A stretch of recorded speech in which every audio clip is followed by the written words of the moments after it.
time travel. In tonight's video, we're going to be talking about the scientific reality against the scientific possibility, because time travel might not just be a slightly lazy device used in movies and TV shows. It might actually be based in real science.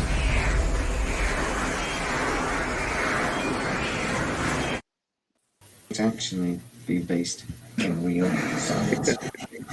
That's repeated badly. Hi guys, and welcome to the Mystery Machine. How are we all? Doing well. All good. Excellent. This week I'm joined by Steve for Strange Times, as usual, Dave from Darius Lives, as usual, and a special guest star appearance by our Stormy Bear, who's becoming a bit of a regular and a friend of the channel. So, how do you, Stormy? I'm doing well. Are you guys getting a lot of feedback? Yep, really. Stormy Bear, who's becoming a bit of a regular and a friend of the channel. So, how do you, Stormy? I'm doing well. Are you guys getting a lot of feedback? Now, dear Lord, YouTube sucks. Oh, Yeah, you need to kill the YouTube volume on the playback on the YouTube channel. Just use StreamYard. I think that was my fault. I apologize. Okay, My, how are we doing? No, that's awful. oh, you're still I hearing tell it? you what, I think I might do, guys. I might stop the stream and start again, because that is really bad. Okay, I can't even hear anyone now. Right, I'm gonna kill it. Yeah, and well, I'll nobody's come back. speaking. Hey, Dave, I can hear you now. There we go, Stormy? mate. Sound Yeah, check? I'm good. 1, 2, 3, Sound 4. check? Sound No, check? Storm Bear sounds like a Teletubby. I sound like a Teletubby. I sound like a Teletubby. I'm just gonna remove him. It's because he's caught in a time loop. Let's see if that helps. Oh, we've all moved chairs. Stormy, say Okay. something. I'll say something. Hey, Stormy 1, Bear, 2. we can hear you, everyone. Oh, oh, good. Good. Sound is in time. Warp evening, guys. Bazza. Right. So, a little bit of a hiccup there, but we're professionals. We'll just skim past it and Yes. and move on. So, welcome to Brief History Mystery and the Mystery Machine channel. If you didn't hear us, welcome to Dave, Steve, and our special guest star, Stormy Bear, friend of the channel now. And this evening we are talking time travel. Of course we are, because you know, it's in the news at the moment. We're not going to talk about the UAP report because that would be boring. And everyone else has already talked about that a great deal. So none of that nonsense this evening. Just time travel. So let's start off with a bit of a chat about like time travel in the movies and things like that. Because I'm looking at what sort of times have you seen films or TV shows that you've either loved with time travel in, or that have actually like got it right or horribly got it wrong? Anybody want to jump in? Back to the Future. Back to the Future, the classic. Brilliant film. When I was growing up, my favorite show was, I don't know if you guys ever saw it over there, but Time Tunnel. Oh, It was God, like- I've forgotten about that. That was like I mean, it Land was- of Giants and stuff, Yes. wasn't it? Yeah, I Yeah, mean, it was same. like, these two agents, they went, walk into a tunnel and they pop out someplace else and they had all these adventures. And man, I that was my Saturday. Watch Yeah. that. I mean, I love Time Tunnel, but that was in 1970 something, early Yeah, it was 72. And then, of course, there was always Doctor Who. Mm, Yeah. I never liked Doctor Who. Of course. Yeah, no, I'm me a neither. massive geek, and I don't like Doctor Who. Couldn't get into it. I have a 30-foot scarf, and I met Tom Baker at a convention once upon a time, and he touched it, and he said, I bet he did. We Yeah. heard stories about Tom Baker. "Oh, In people's yeah, things. I never had that kind of relationship with him, and I'm kind of disappointed, but okay, fine." For me, I was always a massive Trekkie. So literally, for me, it was sort of like every other week I go, oh, they're going back in time again. That's good. Oh, yeah, What yeah. plot hole have they got themselves into that they now require time travel to get themselves out of it? Quantum Leap, that was good. Salmon's You mentioned that earlier, and I've been singing Quantum Leap theme tune ever since. go on, sing it. You know, it's coming back. Oh, cool. It's a reboot. Good evening, aliens and stuff. How are you, sir? Tom Baker was not the only good Doctor Who. Right, okay, so quick Doctor Who argument. Eccleston was terrible. Mm-hmm. That's fair enough to say. Who was after Eccleston? He did it for years, and now he's skinny fella. Tennant? David Tennant? David Tennant. David Tennant was the best good. Doctor Who. He was good. Is anybody hearing me? Sorry, mate? Yeah. You're Just dead. making sure you're hearing me. I did say David Tennant. Oh, did you? Oh, sorry, mate. I didn't hear Yeah. you. I didn't know that. I Sorry, like mate. Matt Smith as well, actually, to be fair. That's I really Smith. like Matt Smith. His career's disappeared ever since, hasn't it? Well, he's been in The Crown on Netflix's Crown. Oh, I didn't watch that. He's going to play a Targaryen on the next the prequel to Game of Thrones, so he's doing pretty decent. Yeah, I've seen that. This is why I like Bazza. He agrees with me. So, David Tennant, number one. Right. How about any like movies and things where they've got the time travel like horribly wrong? I think. I think at that Back to the Future has several arguments about how much they messed it up. But actually, I mean, I always thought the actual machine, the actual like DeLorean, was kind of bang on. Other than I'm not quite sure what they Cool. it like creates some sort of wormhole in it and things. And 18 They wanted miles to- an hour. It looked cool, didn't it? It looked cool as well. yeah, Back to I don't the think the Future, time I mean- travel's relevant. It was just a really fun movie. You know, everybody wanted to be Marty McFly. He had the Yeah. girl, he had the truck, he had the time machine. I mean, what's not to love? You know? Exactly. 12 Monkeys was always my favourite, though. And I just almost feel like we're actually living in 12 Monkeys a little bit. I'm expecting him to like come back through the time and like try to get patient zero, and it feels like we're actually living in it a little bit. Yeah. Sapphire and Steel, was that a time travel TV show? I thought that was a cop show. Sapphire and like- Steel. I thought it was more of a Mills and Boons type of thing. No. No. I don't think I'm quite old No, enough for Sapphire and Steel. Possibly. Sapphire and Steel were cool. Yeah, Sapphire and Steel were good. Oh, what's the there's another one that my girlfriend likes. Outlander. Oh yes, that's it. He Yeah, I travels remember back in that time and it's swords. Yeah. and- Uh, By the guy that created or ran the show for Deep Space Nine and Battlestar Galactica. Hmm. What's his name? Can't Fantastic. remember. Yeah, so that's I mean, I've watched a lot of episodes of that, and that's really kind of getting. Now, of course, there's a lot of magic involved. You have to go to these stones. But yeah, you can use the stone network and to shift time into different places. It's really interesting, but the I think it's really just like a romance novel with time travel. Oh, there you go. Then. There has been some really nice rom-coms actually with like time travel. There's like the Time Traveler's Wife. I really like that. Mm-hmm. He's the time traveler. And he keeps jumping from time to time, but she's going linear. But he'll appear and like she's 20 and he'll be 40, and then he'll reappear and she's 21 and then he's 21 and he's not met her yet, and all this sort of thing. That's a really clever time travel idea. Yeah, never send him out for milk. Nah, exactly. He just won't come back. Like my dad. No, not really. My dad's still on more. Right, guys. So if we talk about like the real science of sort of like time travel and the theories that are actually that this is actually possible, and we've all time traveled a little bit if you've ever been on a plane.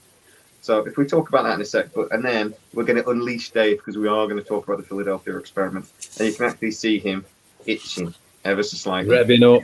to get stuck in. So I say we've all time traveled a little bit if you've ever been on a plane. Does anybody know what I'm talking about? Yes. Doing research. Yeah. I knew you would still, because your channel is literally called Sideworks, which I would please everybody go and have a look at. By the way, Thank you. Oh, one last thing about the movies we saw. Well, it's probably the best one on time travel is Interstellar. I fell asleep in Interstellar, and then I woke up and he was trapped behind a bookcase. Yep. And I never quite understood what the hell was going on. I know they got into a lot of quantum mechanics and things, didn't they? For that? In terms of like the science behind it, I think that was the most on brand, so to speak. But in terms of it is kind of dragged, and my favorite part of the whole thing was when Okra died planet-wide. And I'm just not a big fan of Okra. My mother is, and I'm not. But yeah, but in terms of film that got it right, I think Interstellar is probably number one. And Anne Hathaway's in it. And Anne I Hathaway. might be a little bit in love with Anne Hathaway. Mhm. A little bit. She's gorgeous. But yeah. So, time travel. we've got this thing that it's sometimes called the twin paradox, but really it should be called like the twin effect, because it's not a paradox, and it is actually a proven event or a proven thing.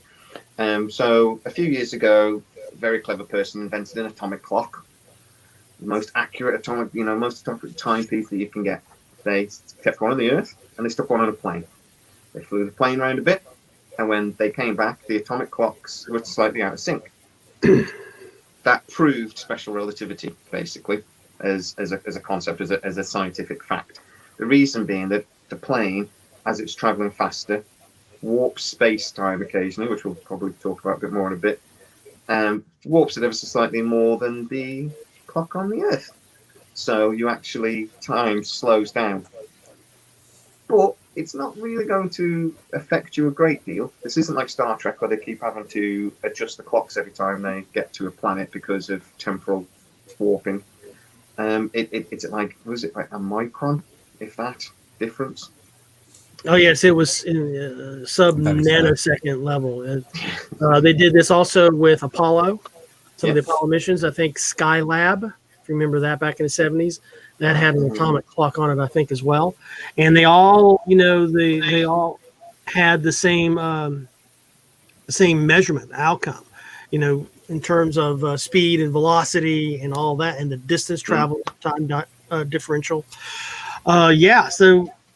Yeah, it was multiple experiments all confirming each other that the faster you travel, the more time dilation you have with the standard baseline wherever you came from.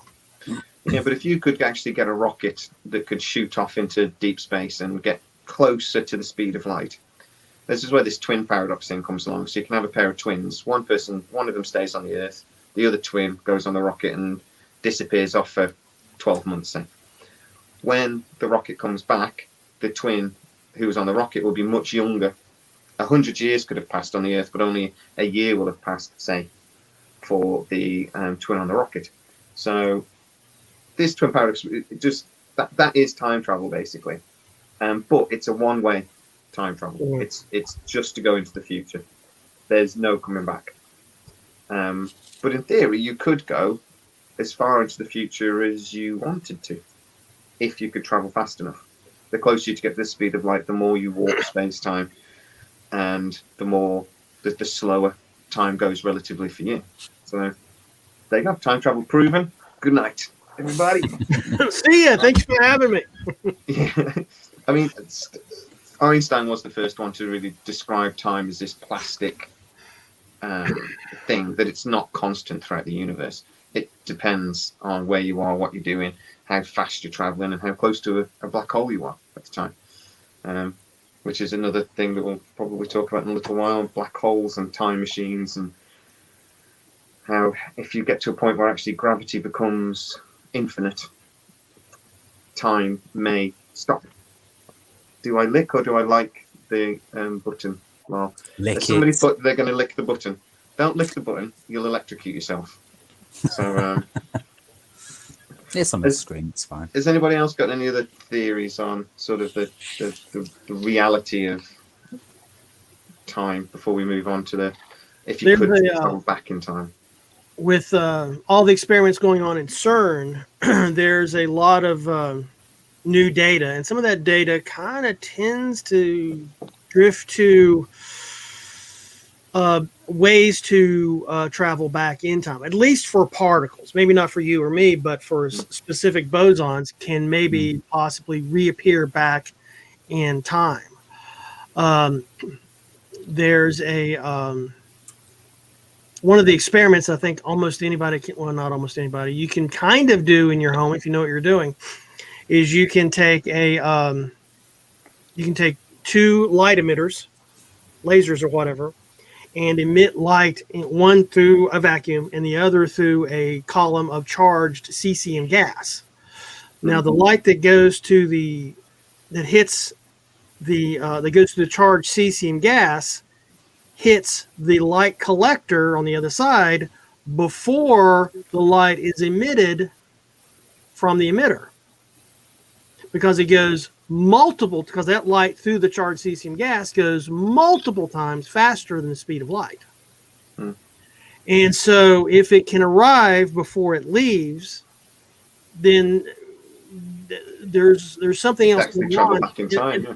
Right. And so then we have to say, well, is the speed of light the speed of light, or is it variable, or is it regional in terms of where you're at in the universe? Just very quickly, thank you, Tammy Trott. You've just become a member of my channel, and I really appreciate it. Thank you very much. Thank you.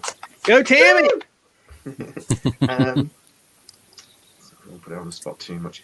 But yeah, I mean, that's very similar to the Professor Ron Mallett's design as well, that he created this. He's actually built a prototype of the time machine, which I don't think anyone else has ever actually really done. And it might work, but there is some arguments about whether for it to work, it would actually have to be infinite and require. I'm going to talk. Well, we're going to probably talk about negative energy quite a lot as well when we're talking about the actual science of time machines. But he basically has if you bend a laser in a cylindrical shape, and if the laser's strong enough, when a particle goes in one side, it could in theory appear out the other end before it goes in. This works because of something called frame dragging. And then I watched the rest of the video, and my brain went because he started getting into the maths of it and to actually explaining it, and it lost me a little bit. I couldn't understand why just bending a laser in a circle could affect space-time, but apparently if you put enough energy into it, it actually warps space-time and slows particles down. In theory, that's a time machine we could walk through if we could build it big enough and powerful enough. Yeah, like a time tunnel kind of thing. Like time tunnel, exactly like real life imitating art. And it basically works because it's kind of like a wormhole, and it works, and it's like an artificial wormhole. And that is the one way that we might actually be able to travel through time, is if we had a wormhole. Similarly to the twin experiment, if we could actually construct a wormhole that we could stabilize, and that's the big problem, is stabilizing the bugger apparently. But if you could create a wormhole and you have one on Earth and you have the other one on the rocket going out into deep space, when it comes back, those two are going to be in different times. One could be at year 1, one could be at year 100. But you could walk between it. So you can actually travel in time between that 100 years. Like a Stargate sort of thing. Type It thing. is like Stargate, yeah. It would be like Stargate through time. Stargate traveled through time a few times actually as well. Yeah, because you're traveling through 2 points in time, but you're staying within the same frame of reality. Yeah, exactly. Which is just, I mean, that's mind blowing, really. But It is. unfortunately, they did say that to create a stable wormhole might require all of the energy, like all of it in the universe, sort of thing. So that might be a small problem. The engineering might be a small problem. But I mean, the thing that I always find fascinating, though, is that in this case, scientifically, there's nothing to say that's not possible, and that's amazing. How about sort of like the grandfather paradox? And if we start talking about that a little bit. So the idea that if you built a time machine and you could go back in time and killed your grandfather, you would never be born. So then you could not go back in time and kill your grandfather. But then you are born, so you could go back and kill your grandfather. See where I'm going with that? Endless realities. Different realities. Well, I think in terms of the grandfather paradox, I think the science kind of leans toward once you do that, you split off into a separate reality, or you're creating a new reality or a parallel universe based on a differentiating event that you personally lived through. You know, you may go back and kill your grandfather, but you're still alive and you continue on in your timeline. But you create a new one in which the grandfather never existed. Yeah, And that goes into the parallel universe theories. Yeah. there's also something about I can't remember what it's called now. I've written it down. I can't see it. I've written so many notes down. I can't see it. But you can apparently create. It's not a circle. It was in the last Marvel movie. It's this ovally shape. Anyway, apparently, so you can have 2 time frames working at the same, existing in the same space. So in theory, you could go back and kill your father and then you would be existing on the other time frame, but it's still the same timeline. Right. But that again, that blows my mind. But I'll try and see if I can find where I've written it down. I'm sure I did. You know, science has been thinking about this though forever, haven't they? You know, and it's like, is there any reason why we've got an obsession with time travel? It's not like it makes you younger. Do we just all really want to go back in time and see the 1966 World Cup, or? It's something we haven't conquered. That's why, I think. Yeah. I mean, you know, it's been in literature forever almost. You know, I mean, depending on what in translation of the Bible you read, I mean, you can kind of see, well, that's kind of time travel-y, you know? But, you know, it's at least in modern literature, going back 200 years, I mean, we always wonder, can we go back in time to change things? Can we fix our past's mistakes by traveling in time? And, I mean, it's still prevalent in literature today and TV shows and whatnot, and here we are talking about it. Can we do it or not? That's something that is... I think that's where the obsession comes from, though. It's our own psychology of regret, basically. And, I mean, I'm sure there's an interest as well. I mean, we'd love to go back and, you know, see past events, wouldn't we? But also there's just that thing that's involved. We just would like to fix things that have gone wrong sometimes. Plus, there's, you know, the opposite side of the fence is going forward in time, great amounts, to see how humanity has changed or evolved or devolved. You know, it's just like, you know, it's a tool to scratch your curiosity, I think, you know? If you could go back in time, would you, we'll go around the windows. If you could go back in time, would you go back and kill Hitler? If you could. No. No. I would not. I would rather go to the Library of Alexandria and steal as much shit as I could. Literally. I mean, I mean, go down. I mean, because Hitler's going to end up dead anyway, right? Yeah, and a lot of people are going to die along the way, but we don't know what that unleashes, though. You know, I think after World War II, and I know you guys Brits suffered a hell of a lot worse than the United States ever did the conflict. But I would just go and steal everything I possibly could from Alexandria. I think that would push humanity forward more than killing Hitler twice. I think I'd go to somewhere like the Eye of the Sahara just to see if it is Atlantis, and just sort of like drop down, see that there's nothing there, and go, knew it, and just come back. See, it scratches your curiosity. Yeah, just to see. But yeah, I think that's the thing, isn't it? That's why, I mean, time travel is so odd, isn't it? That you could change one thing. I mean, it was in The Butterfly Effect, that movie with Ashton Kutcher. Terrible film. But that's the thing. Every time we tried to fix something, something would work and something would go horribly wrong. And I think that's probably what would happen if we ever built a time machine.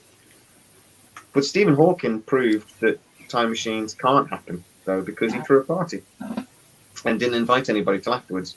And that was his way of saying that, well, time travel can't be true, because if time travel was true, people would have come to my party. You know, why don't we have time travel tourists? That sort of holds water only as far as people bringing in any kind of chaos effect into it, as if to say, we were aware of that and we're going to make sure we don't turn up just to be awkward, just to disprove him, just to play games, you know. Yeah. So aliens and stuff. Is that the one where he kills himself in the director's cut? Have you seen the version of that film where he, as an embryo, he kills himself in the womb? It's pretty dark. Sorry to cut you off, Dave. Sorry, mate. It's just I just saw that and I just remembered that. It took to my head. Sorry, but pretty dark movie in the director's cut. What were you saying, Dave? Sorry. I've totally forgot. You put me off. Mate. Sorry, but no, you're all right, buddy. You're all right. No, it's terrible cutting people off. So rude. So where were we at with that then? So I've lost my train of thought now as well. Stephen Hawking. Oh yeah, Stephen Hawking. So, you know, there could be some sort of like temporal prime directive where, you know, one of the rules is never go visit Stephen Hawking. You know, you're not to use time travel to go to parties. Here's your mission. Go do it. Yeah. It could be something like that. I always think it's like he's got loads of gizmos in that chair, so he'd like a camera would pop up and take a picture of it or something, But no, my point was that, so why don't we have time travel back in time is possible, why don't we have time travel tourism? Why aren't we seeing them? Why aren't they coming back and telling us to stop effing up the planet? You know, here's better battery. Use that. Would you Stop want to come back polluting the to this time, or well, I don't know actually. It depends, doesn't it? It's a massive. There's a massive amount of time to go back to, isn't there? Or Maybe that's what the forward UAPs are trying to do. Mm. Well, I mean, if you believe YouTube, there's lots of time tourists, don't there? Because we see lots and lots of images of Nazis with mobile phones, and there's lots of guys on the internet that proclaim to be from the future. Yeah. A lot of the time, that is just movie sets. And, you know, it's just a bloke filming whatever, and these yeah, and then somebody makes it all grainy and you know, says, "Oh, look, it's the future." But Isn't there a photo, like a set photo of Gandalf using a laptop? I mean, you know, don't think that was in Tolkien's era. I mean, did Tolkien write about Apple laptops? I'm not sure. Don't think so. hey, he might have done that. You don't know, do you? No, he'd have I been was thinking about- he'd have been a Windows man, wouldn't he? Yeah, Tolkien would have been a Windows guy, surely. I can see that. Have you ever seen the Chaplin movie, the Chaplin Time Travel, that was popular a few years ago? It was George Clark. Was it the I'm trying to remember the film, Grauman Chinese Theatre, 1928. There's apparently a lady in the background on a mobile phone, and you can see her with a mobile phone. But it's nonsense. It's not. It's apparently it's like an early hearing aid. It's like a little trumpet. You stick in your ear, all like that, and you can hear. But that was believed. Yeah, in ceramic. all over It's like the a ceramic box to collect sound. Hello? Yeah, exactly. We hear you. I didn't interrupt you that time. But yeah, so there's lots of things like that. But I want to talk about this John Titor because he was everywhere in the early noughties. He was a time traveler sent back from 2035. He was a member of the military, and he came back tasked with retrieving an IBM 5100 from 1975. The world in the future had a nuclear war, and all the computer systems had been wiped out by an EMP. And he needed this IBM 5100, the first ever commercially available laptop, that cost like 20 grand or something back then to buy. Wow. In like the 80s. 20 grand in the 80s was like 3 houses or something. But it used this special APL language, which literally means a program language. And John Titor said that he needed that computer because it had like a source code on it that would allow them to access all these old files that they couldn't access. Do you guys actually remember that from the noughties? Because it was everywhere back at the time. I don't Not think really? I do. No. It's because it kind of fizzled out quite quickly, but it was really in the early days of the internet. He went on to say that in 2004 there was going to be a nuclear war in America. He also said the Olympics was going to get cancelled, and even COVID can't cancel these bloody Olympics. So he released a bunch of photos at the time, and there was a prize given out for like, can you debunk these photos? Because he was supposed to be devote photos of his time machine that was built into a Chevrolet, an old 1967 Chevrolet, and it basically, nobody's ever been able to debunk these photos. Nobody's ever been able to prove, you know, that they were faked. So a lot of people point to that and go, well, Have you got photos? True. Yeah. The nuclear war didn't happen, and that is a small problem. But he said that it had caused splintered timelines. That by the fact that he came back and actually talked about it, meant that it didn't happen.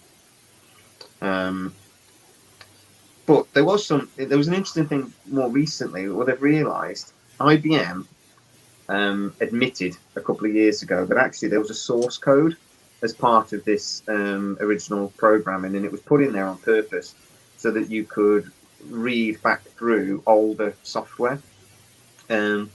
and it was put in there, like I say, as a way of debugging systems.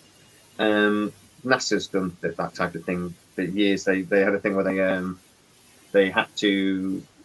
It was something to do with the Apollo mission. They had to go back and get the computer systems. They had to go get like an old 1970s computer system out of storage because all of the modern systems couldn't read the old computers. They just wouldn't interface, sort of thing. So they had to go and whack out an old system to try and update it. But apparently there's an issue that in 2038, all of our computers that count up in seconds are going to hit 100 billion seconds. And that's a problem with that because they're all designed not to go above that. They don't know how to go beyond it. So we're going to have like a Y2K issue where all these computer systems are just going to stop working. Yes, I didn't say that about the millennium. They Exactly, the Y2K, yeah. So he seemed to know about that though, but it wasn't released until years later. So there's either two theories that actually he was a time traveler, and this is why he needed that particular system, or whoever hoaxed this, which is probably right, was a computer engineer or maybe even worked for IBM. But it was one of the first big like hoaxes, and people really, really believe this guy. The DeLorean is cooler. It's an old Chevy though, man. Old Chevys are gorgeous. So, but yeah. So what do you guys think about that story? Any water? Especially considering that everything he said was going to happen didn't. Yeah, I think, once we didn't have the nuclear exchange, that's kind of a big event that you really wouldn't get wrong. I mean, here in America, people can say 9/11 and everybody knows exactly where they were and what was going on. So you'd think that something as globally devastating as the nuclear war would stand out a little bit more. But, if that's... Yeah, I mean, so in terms of like a baseline, if you get that one wrong, gee, what else did you get wrong? Yeah, he seems to have got a few things right, but he seems to have got just as much wrong. But I think it's one of those things that if you throw enough, it's a bit like Nostradamus to me. If you throw enough and say it vaguely enough, or Mystic Meg over in the UK, just say things really vaguely. Peg.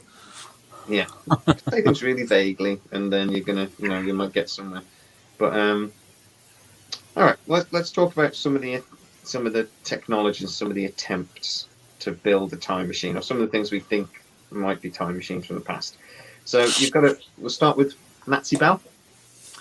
Was that potentially a time machine?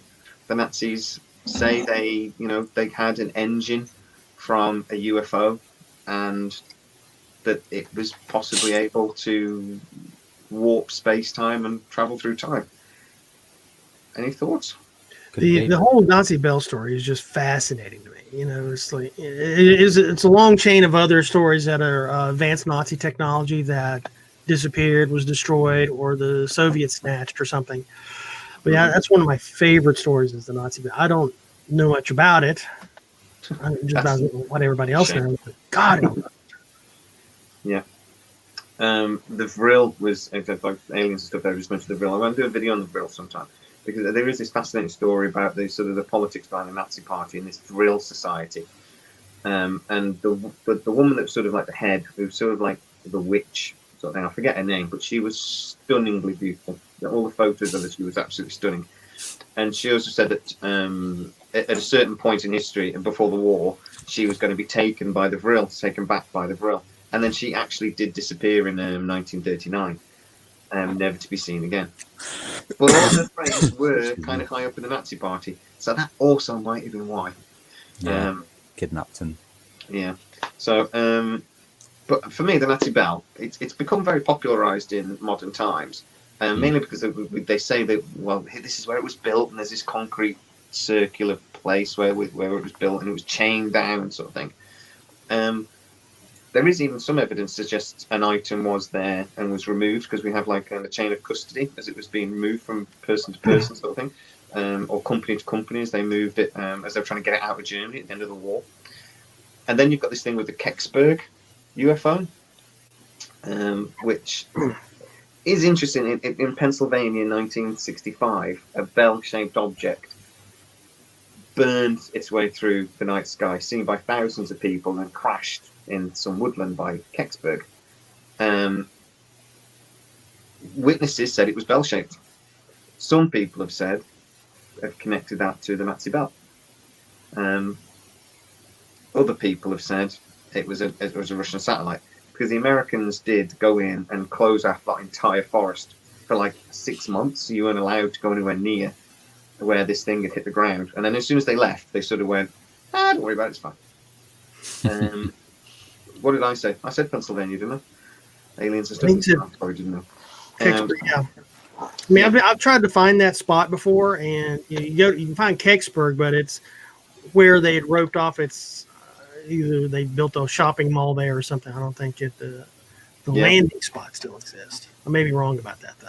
It's not one of those shopping malls you want to go in. With a shopping mall, a shopping centre. It's not turned into an American. We have 3-headed gerbils on sale today. You wouldn't want to go in the basement, though, would you? It'd be like something from bloody Stranger Things or something. It's just like opening the door. And Now I gotta go. Now you say, the tentacles and just bring that shit through New York City. Yeah. Yeah, man. No, you wouldn't want to buy anything from there. I think you were talking about. Were you talking about Helena Blavatsky? Helena Blavatsky from Something like that. Yeah, it's a long time ago. I did the the research. auspices. Right. Yeah, but it is a fascinating story, and whatever happened to her, we don't know. But she disappeared about the same time she said she was going to. So there's been other science and other technologies, sort of like or time travel machines designed through time. There's the chronovisor, which was constructed by Father. Oh God, I do really well with names that are foreign, as we know in this channel. So, Father Pellegrino Maria Anetti. I think I can do Italian. I can do Italian, right? Excellent. It was a 2002 book, The Vatican's New Mystery, by Father Francois Brunet. And apparently this chronovisor was built 100 years ago or something, and it was a real person. But apparently this device could see into the future and into the past. But we have no details about it at all. It's just that it existed, apparently. The Iranians in 2013, the Iranian news agency Fars, thanks like that, right? Actually ran a news story saying an Iranian scientist has built a time machine that can let us see into the future, and that was on the news. And then 3 days later they went, "Oh no, sorry, we didn't." Maria Orsic, I think that's it. So I mean. Second, sorry. So I mean that was really interesting, and they withdrew that really quickly, and then they went, no, there's no such machine, we promise.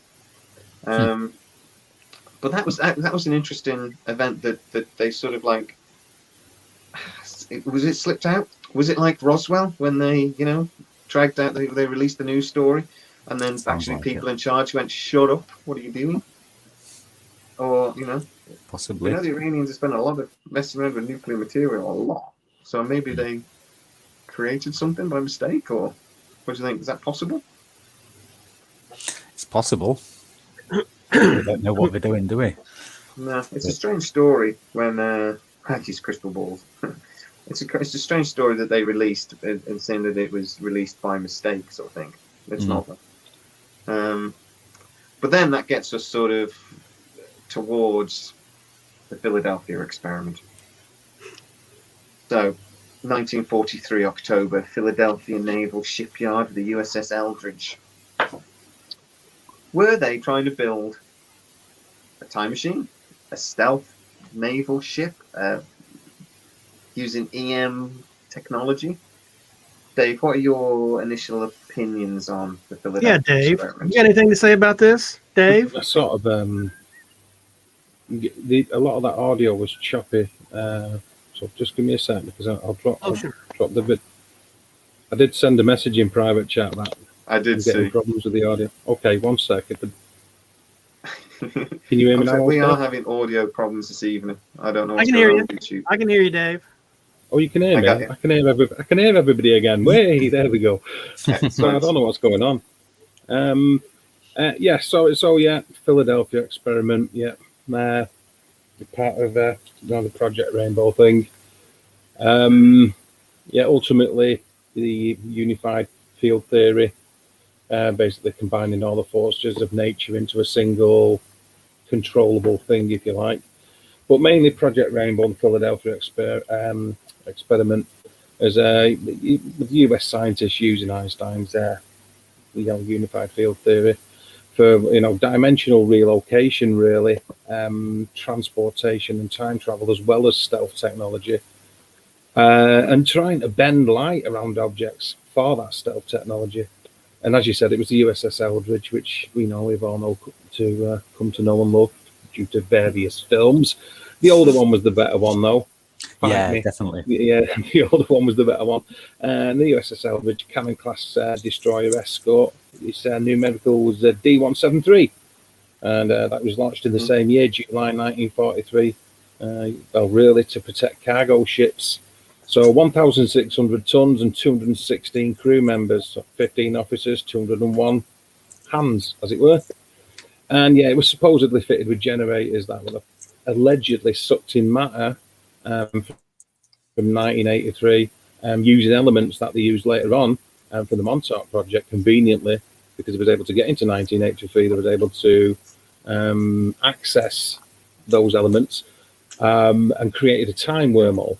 As we discussed before, a time wormhole connects 2 points in time, 2 separate points in time, but within the same reality. And excuse me. Also, like I say, was which enabled it to enter hyperspace energetic levels, which caused both time frames to link up hyperspatially. How much truth there is behind that is again open to conjecture. But this resulted in it causing a time loop between 1943 and 1983. There was actually 2 experiments that were conducted, and the first one was the one where they rendered the ship invisible, which were allegedly a few witnesses to this event when the ship was actually rendered invisible. Can you still hear me okay, yeah? Yeah. Okay, sorry, just checking. And then a few days later... It's your voice, Dave. It's that voice, mate. a few days later, it was the teleportation, if you like, part of the experiment. And so the ship ostensibly jumped from 1943 to 1983, which were powered by these field generators that were taken from third generation technology. That was supposedly a mixture from, they're called Tesla's ideas, and we were just talking about the Nazi Bell, old technology from extraterrestrials. The way I read it was initially that the design was supposed to be just to render it invisible. It was supposed to be stealth technology. Originally, that was it again. But you sort of need to look at the people that propagated the myth and legend of the Philadelphia experiment and how that changes, because there is a lot of big players. Carlos Allende or Carl Allen. He was on board the USS Purser, and he said he saw the ship disappear. But he described seeing the shape of the hull due to the water displacement in the dock, even though it was invisible. So you could see if you, for want of a better terminology, the imprint of the water, the imprint of the ship in the water while it was in dock. And the allegations are that during the transportation, that the Eldridge was briefly outside the normal framework of reality. So ostensibly that would mean it would travel through a vortex rather than a wormhole because of the change in reality, but it's saying it was just outside the normal framework of our reality. So when crew members moved, either because they freaked out because of what was happening, when they returned to the correct timeline, they ended up embedded in the bulkheads and the stairs and in other objects because they'd moved, but the ship hadn't when it returned back to this reality or back into the time frame of our reality. Now, the crew members who had stayed still due to either being in shock or in awe or something like that were in the same location as the ship when the timelines and realities realigned, so they were largely unaffected, apart from feeling a bit nauseous and headaches and things like that. There was also the skipper, the captain of the USS Antietam, actually made a log entry that he and several crew members described seeing a warship disappear as well. There are other players in it. We'll be here all night if we run on these, though. I've seen people mention 1 or 2 in the side chat, like your Al Bielek or Ed Cameron, whichever way you want to go. But the brothers Duncan and Ed Cameron, who in many ways are obviously time travelers. Incidentally, a lot of German scientists were allegedly involved with this. They were messing about with this in the early 1930s, so a good 10 to 13 years before the Philadelphia experiment took place. It was Professor von Neumann got Einstein involved in Project Rainbow. But Project Rainbow, which what the Philadelphia experiment was part of, was dealt really with changing time space but staying in the same reality, whereas the Montauk project dealt with changing time space between different realities. So similar, but obviously not quite the same thing. There's a lot going on at Montauk, aren't there? If we believe these few chaps. Well, the rumors of the Tesla technology and the captured alien technology to make that third technology was to enabled interdimensional and beyond time and space travel, apparently. So they could map out points in time and space where time travel was possible between those said points, which that's how they were thinking it was working. Did you know that in 1934 as well, Tesla told a reporter from the New York Times that this is while he was working with the Office of Naval Research, that work was underway, again, how much truth is in this we don't know, on a particle beam weapon that could, what he said, could bring down a fleet of 10,000 enemy aircraft 250 miles away. So and there were lots of behind the scenes experiments going on with the US government involving Thomas Townsend Brown, or T. Townsend Brown. Now, Brown thought he discovered a connection between electrical fields and gravity, ostensibly an anti-gravity effect. But that's sort of like been described away as being electrohydrodynamics, on the movement of charged particles, so, not quite strictly anti-gravity. It transfers the momentum to surrounding neutral particles in the air, so they know it as ionic drift or ionic wind.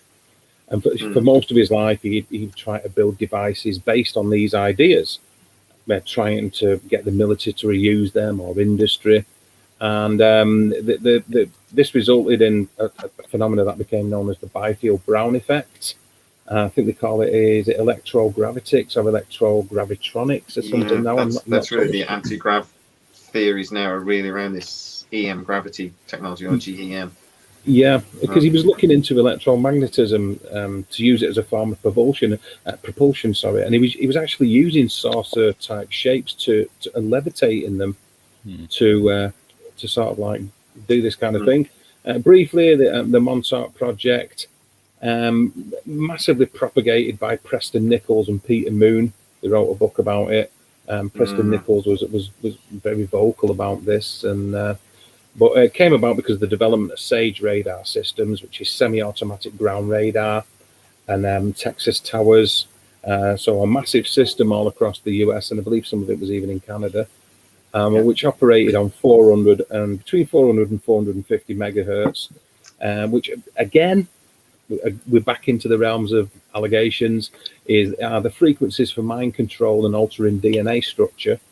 And they use these SAGE dishes to send commands to satellites, which would then repeat these and relay these commands to other devices, sites, and even individuals.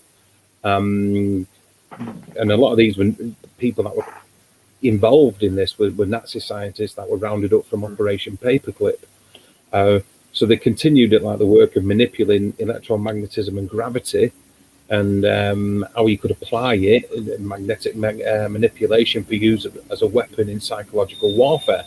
So the Montauk project was mainly based around that for the most part. And even it's continuing investigating the unified field theory. It's sort of like, again, alleged that discovered that you could use this, it would make it possible to open time tunnels.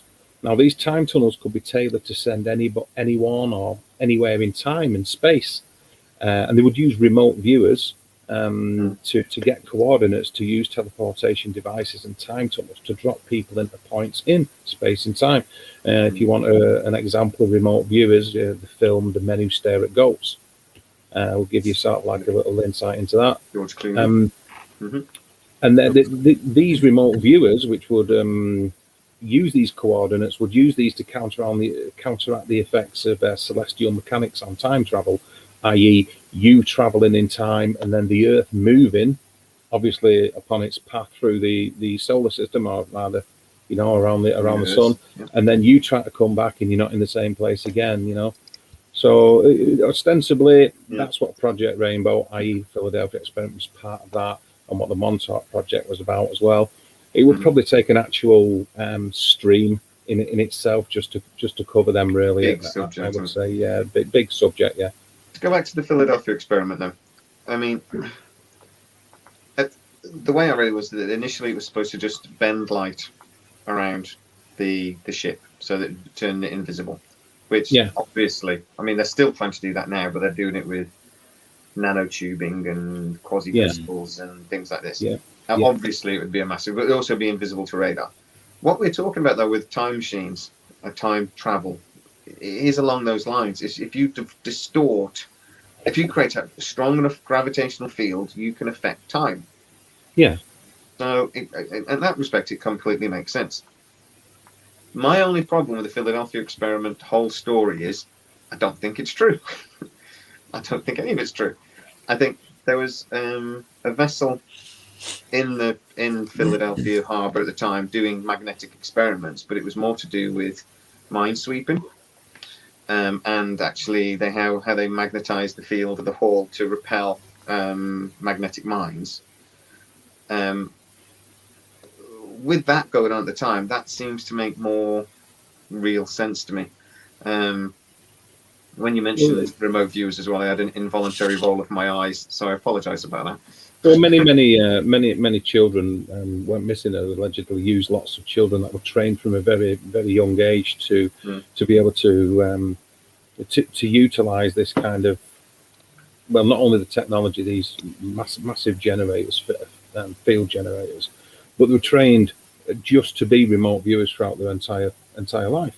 And there's several people again have come forward and claimed to be children, kids, have come forward and claimed to be a part of that. What I forgot to say as well, did you know there was a fight in a bar in the dockyard where the USS Eldridge, nudge wink wink, because we all know it's true, disappeared for a bit, where these two guys just appeared in this bar, much to the chagrin, obviously, of the rest of the patrons, which weren't prone to materializing and dematerializing at will. But allegedly, these two guys appeared in a corner of the room where there wasn't any access, no doors, no toilets, shouldn't have been a room there in the first place, and proceeded to talk about they'd just come off a ship that had disappeared. So it started a little bit of a ruckus. Now, nobody goes into any explanation as to why there's fisticuffs involved and they're all rolling about on the floor with one another. But a little bit of a brawl ensues, and the police are called. Now, before these police can turn up and apprehend the instigators, these two guys, again, just vanish as if, like, the terminology was they winked out of existence, just completely disappeared out of existence in 1983. In October 1983, which was exactly 40 years from when the USS Eldridge was jumped from October 1943. So I just thought I'd throw that in. Yeah, no, these guys. I hate to butt in here, but I got a question for Dave concerning all of this. I'm wondering if there's ever been any chat or exploration into the idea of temporal atoms concerning the Philadelphia experiment. Have you ever heard that term? Yeah. So for everybody else, a temporal atom in the Bohr's model for chemistry, the nucleus of an atom has an upper limit. You can only pack so many protons and neutrons into an atom and still have the electrons circle it because the electron travels at the speed of light. You cannot have an electron, as far as we know it, that can maintain its existence as we know it. If it goes faster than the speed of light, it just turns into pure energy. So there's an upper physical limit. However, if you modify the temporal mechanics, the time of which the electron travels is still traveling at the speed of light, at least in its realm, and if you can modify that to where the speed of light is different or slower, then you can create larger and larger and larger atoms. Now, I'm just wondering if because this is a new CERN, thing that they're theorizing or thinking about. Is this possible? And I was wondering if anybody had really actually looked at this new phenomenon of something beyond the Bohr's model for the periodic table concerning temporal atoms and the Philadelphia experiment. I think given the time frame that it was taking place in, and allegedly the technology that was being utilized to propagate these experiments into some kind of level of success, I use that term very, very loosely. We're at a stage where it's in its infancy. Quantum mechanics was obviously massively in its infancy then. And Einstein he wasn't a massive fan of probabilistics within the elements of quantum theory. And he said that God doesn't play dice with the universe, so the elements of like guesswork or supposition wasn't around, and they didn't have the luxury of the Hadron Collider or any experimentations going on in CERN. Because it certainly doesn't seem to enter into any of the research that I've seen. So whether it was a case of they just simply weren't aware of it, or the correct people weren't in position to talk about it, I would sort of like postulate the fact that it isn't mentioned because they didn't have a clue it was even going on. Right. I mean, that's kind of my thinking, is a lot of these effects that we discuss in the Philadelphia experiment, they are hypothesized if we can go far beyond the Bohr model in terms of atoms. And if you pump so much energy and you start doing some of the things that the military has been doing with material science, then you get a lot of unintended consequences, and a lot of them you have no idea how to even describe mathematically. Yeah. And so I'm just wondering if they stumbled upon something, and now all these years later, somebody at CERN says, well, if you modify the speed of light to go slower, we can make bigger atoms. Well, I mean, that's what they're talking about with potentially this being related to the Bell, isn't it? Is this some sort of alien technology? Mechanically, we got hold of something mechanical, and then maybe our theorizing is just catching up with something they were playing with. It's very possible. The theories and data are now catching up with observation. Yeah, well, I mean, they're saying even if you look at it on a subatomic scale, it's in theory it's possible to transport matter across time and space. You're dealing with the question of mass and the exchange of matter and energy to generate the wormholes or vortices and controlling them to be able to do it. But there lieth the rub, isn't it? Is being able to control it. Mm-hmm. I mean, we've already started to teleport atoms.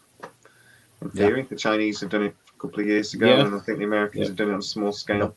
My brother was working on stuff like that back in university years ago, back in the late 80s. It's not really transportation, though, is it? Really, it's like the Star Trek. You have to destroy at one end and recreate at the other, but you sort of tag the atom. Particle teleportation was achieved in the early 90s, I believe, 1994 or something like that.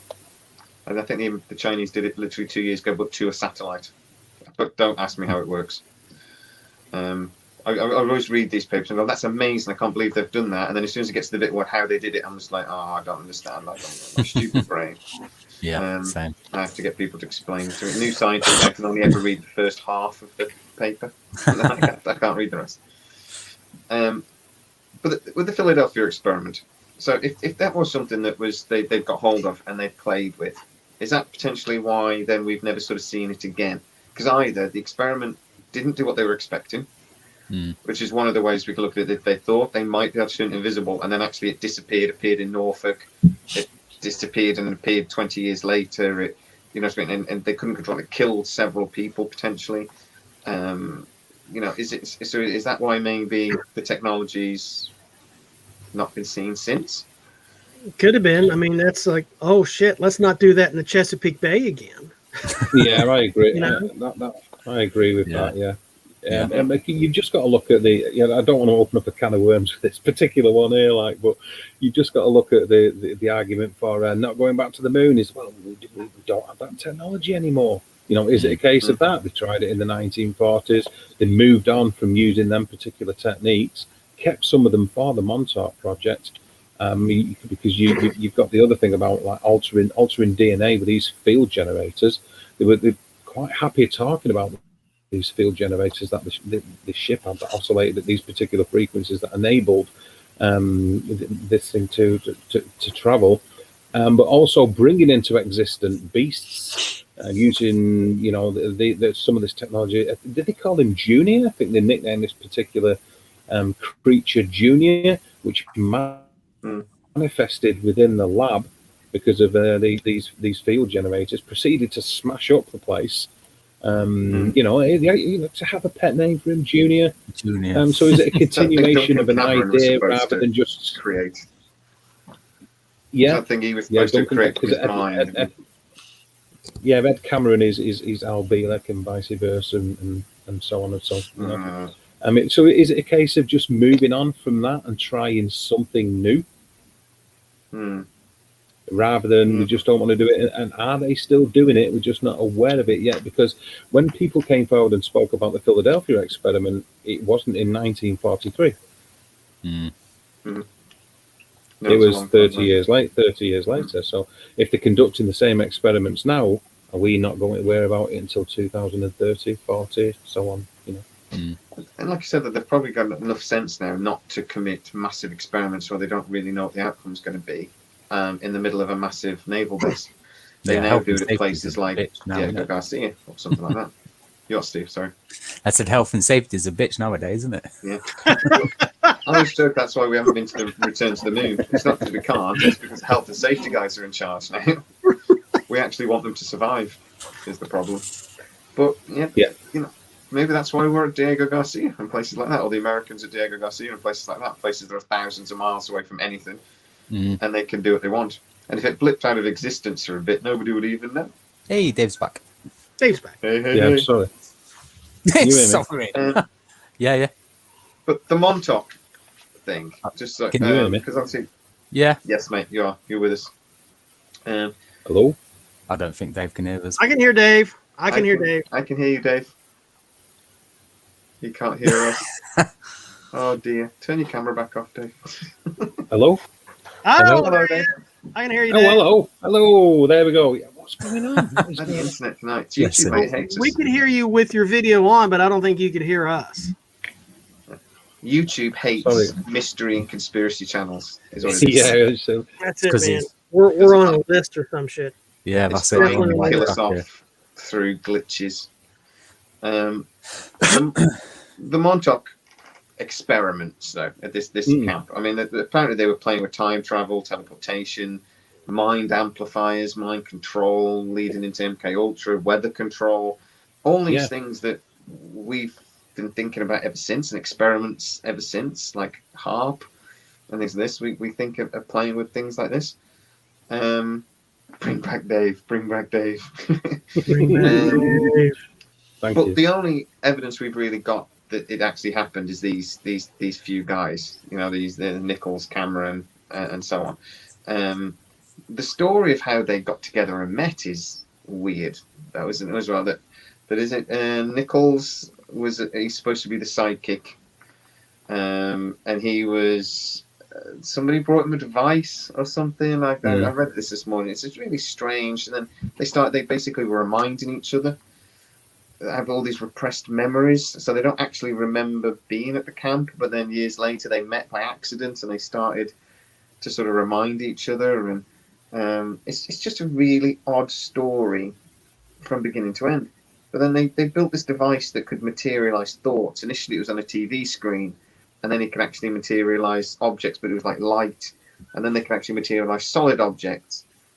And then they realized that sometimes he would think about a birthday cake in the morning, but it wouldn't appear till the evening. So they were saying, like, okay, well, we're messing with time now, so let's start thinking about time and stuff like this. And it's just a really long list of odd stories. And then they talk about this. They think there was a 20-year vortex. So 1943 to 1963 to 1983, the Eldridge actually appeared. They jumped on it and went back in time and destroyed the device so that it couldn't happen back. Yeah, in and they jumped off the ship, and that's how they managed to survive. And well, one of them jumped off, and that's why the brothers are two different ages. And then one wanted to be born again, and I've seen all the different so-called theories regarding the well, I'm going to be polite. The brothers, Yeah, it's just a long list. Isn't one of them supposed to be a reincarnated brother? Yes. of somebody as well. Yeah, I'll be like. Yeah, I'll be. Yeah, it's just Yeah. a really long list of odd, as far as I can tell. The more I was reading, I think that's odd. Oh, so is that? Is any part of this normal? The one thing I did find interesting, though, they said that psychic powers. He was actually a psychic researcher, and he realised that for 20 minutes each day, all like the remote readers and all this sort of thing were being blocked. Their psychic energy was being blocked, and then they realised that was related to the radar station. I do find that interesting, because if there is psychic power, it is going to be somewhere in the EM band, I should imagine, some sort of electromagnetic energy or something. Which is why they'll be using these generators using UHF frequencies, electromagnetism. Which is these fields travel at 90-degree right angles to one another and propagate all over the world.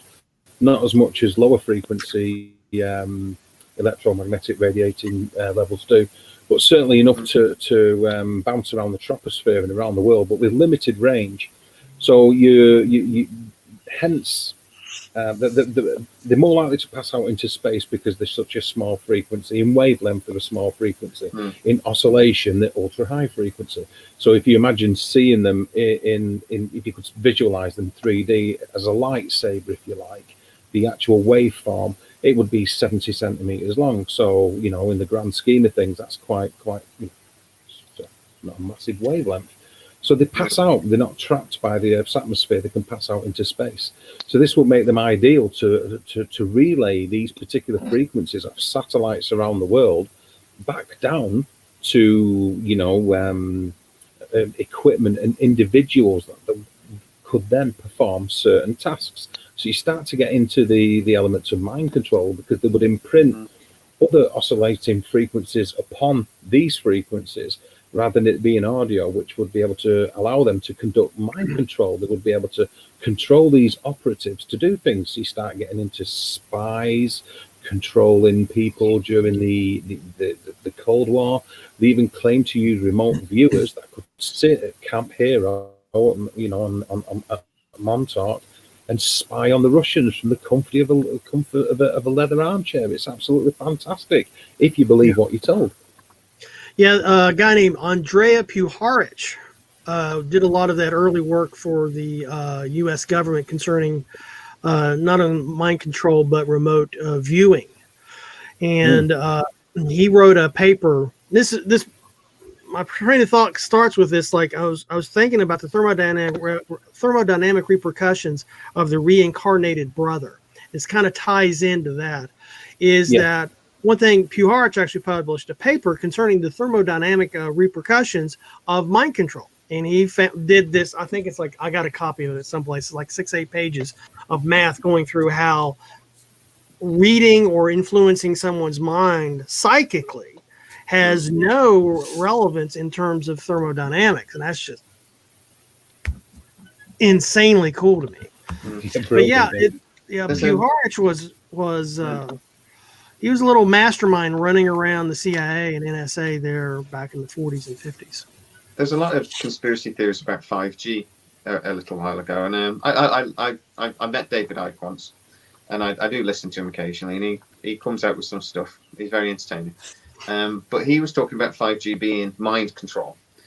And then I actually looked into how the technology works, and I don't believe it could be mind control, but I suddenly thought that could be mood control, though, because we know EM energy can affect mood. It can also affect, it can make you, there's experiments a few years ago, and a guy was doing and changed the magnetic fields, and he could make you believe you were being watched. He could basically make you anxious, and he could do these different things. And so we know that's true. So I worry about 5G a little bit, and not that it's mind control, but it could be mood control. And it could be something just to subdue people a little bit. I think the theory behind what people with the tin hats, Chris, sorry to respond to it, is that it's actually working more as a Faraday cage rather than an insulator to stop RF signals going into the brain. Dave hit that right on the head. Yeah, it's acting as a Faraday cage. It's a Faraday cage, not necessarily an insulator or whatever. But yeah, the concerning the 5G. Usually, again, Puharich, he did a lot of experiments figuring out how to adjust mood and concerning paranoia and happiness and all these kind of things. That's typically done at very low frequencies, very in the very low frequency range. You know, you're talking about 4.8 hertz, 4.876 hertz. And the high frequency stuff, I mean, we get high frequency stuff all the time from space. I mean, part of the 5G band is Wi-Fi, is the 5 gigahertz frequency range for Wi-Fi. And it's just, I'm having a hard time, believing that, a spectrum that we've been exposed to since, evolution's been cranking, that is somehow, even if it's modulated, can still affect us, when we do know that the physiological component of manipulating humans is on the very low frequency, not in the gigahertz bands. Yeah, I think the thing with 5G that's a little worrying is that it's such a wide bandwidth that technology uses. It uses extremely low and extremely high. But you're right. I don't think it goes into the area we'd be talking about that previous experiments on mood control and things like that have gone into. It's just the way it modulates and things. I'm reading it, and I was how 5G works. And I was just taken straight back to sort of when I did my psychology degree, and we were talking about how EM energy can affect the mind. And that's when you start reading some of these theories, and like, it's not a million miles away. It is. Yeah. But we shouldn't worry about it. We'll be able to get rid of our internet providers. Virgin Mobile will have no more thing on us. I'll just have my mobile phone. Thank you very much. So Montauk was interesting for me because I've never really read a great deal about it, but I don't think there's any real evidence that it ever actually happened, other than these guys' witnesses. I think there is some evidence to suggest that the Philadelphia experiment might have actually happened, or definitely we know something did. So what do you guys think? If you had to put your money on it, did the Philadelphia experiment happen the way we talked about tonight? I believe it was an accident. I believe that they was trying to do a Philadelphia experiment for stealth, basically, for invisibleness. Something happened, or the equipment, the instruments that they were using, they weren't entirely 100% accurate in using what they used, and that's what happened. That's my thoughts on it. I mean, I kind of think it was they had one objective, and if it occurred, they had one objective, and they stumbled into something else. They had no clue what was going on. Again, I think it started out with anti-mine warfare, and they just, you put enough energy into just damn near anything, and you'll get all sorts of crazy effects. And I think that's why they decided, well, let's just not do this at the mouth of the Chesapeake Bay again.